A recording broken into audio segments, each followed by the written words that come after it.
was happy that the delegations from Zambia and Namibia, these young persons, they saw the real Zimbabwe, as opposed to the Zimbabwe that they see on social media.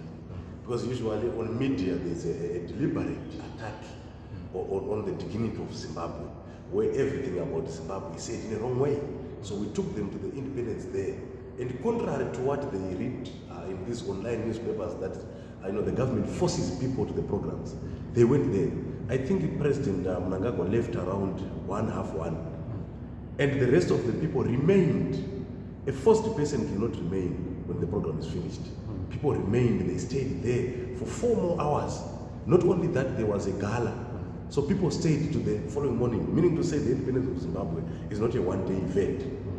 And from there, we took them to Zisco Steel so that they assess on whether the illegal sanctions imposed on Zimbabwe are targeted at individuals or at the economy. Upon arriving at this land, Zisco Steel, they were told that Zisco Steel used to employ 7,500 people, with upwards and downwards, upstream and downstream beneficiaries of up to 150,000. But it was imposed, it was put under sanctions. Now, it used to produce 1 million tons of steel per annum.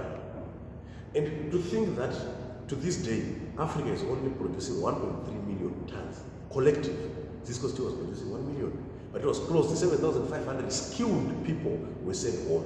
150,000 people were cut off from Zisco Steel. They saw it, and they even said to us, no, this is not about President Mnangagwa, this is about the people of Zimbabwe.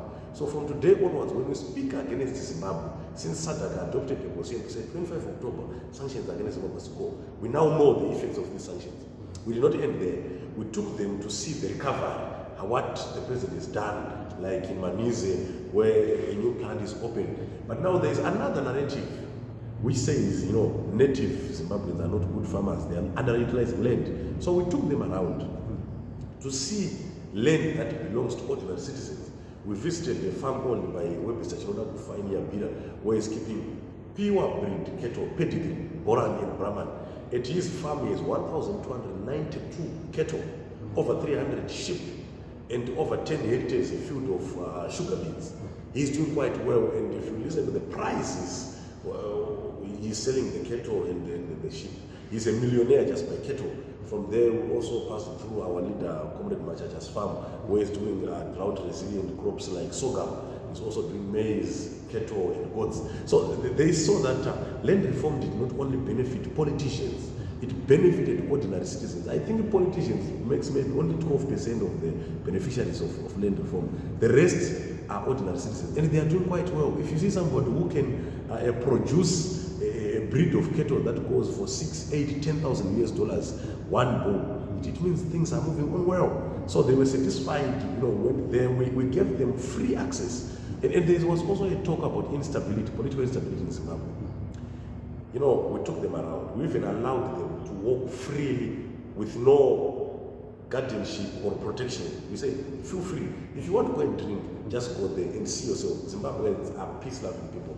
And we respect foreigners, we respect visitors.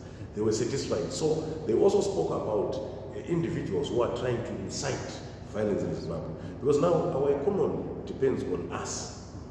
A country is built by its own people. Unlike previously where we depended on those multinational companies.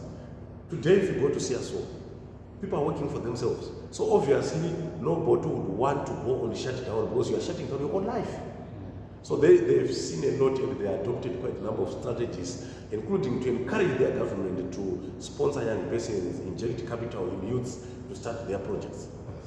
Bitterness is a result of failure. We young persons are enjoying the present day environment where the president is telling us not to stop shouting in the streets and to make money because we need to live our lives. So we cannot be told what to do with a fugitive. One who failed in his life. The approach of Geza is that of a person who is driven by personal ambition.